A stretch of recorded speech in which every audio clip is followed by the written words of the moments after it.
Tuesday's explosion in Gate City has changed the lives of the residents of the Marks Village housing project in that area. One person was killed, several others were injured, while even more were left displaced. But you can help them get their lives back on track. That's right. Joining us this morning is the pastor of Mount Moriah Baptist Church, Dr. Darrell Lee. Thank you so much for being here this morning. And good morning, and thank you for having us here. Dr. Lee, what is your church and others doing to help the residents that are in need right now?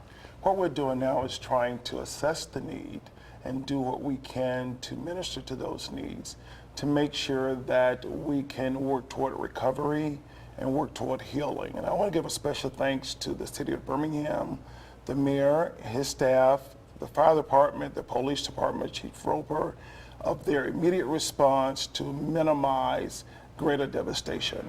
Now, are there church members out there each day helping the residents? Sure. Through partnership, we have church members out there each day who's working to minister to the people and to make sure that needs are being met. What would you say is the most pressing need right now? What are the biggest challenges? One of the biggest challenges right now is to make sure that people have a safe environment, to make sure there are funds available to take care of the needs that we are aware of. We have 15 families that's been displaced, a total of 24 men and 18 children. And so therefore, we're trying to make sure that they have the basic necessities, because from the explosion, windows were broken out, fire damage, water damage. So the Housing Authority has been working very fastly to make sure that that's been done, but there's a recovery effort. So we need resources in order to help take care of those needs. Let's talk about those resources. You've actually set up a fund for these residents? Yes, we set up a fund with Wells Fargo so that we can centralize the funding, so that we can be very accountable of the funding to make sure it goes directly to the needs of the 15 and the others who are dealing with needs at hand. In addition, we have to take care of the burial of our loved one who was lost in this tragedy, and we just thank God that we hate it happened, but it was only one, but it could have been worse.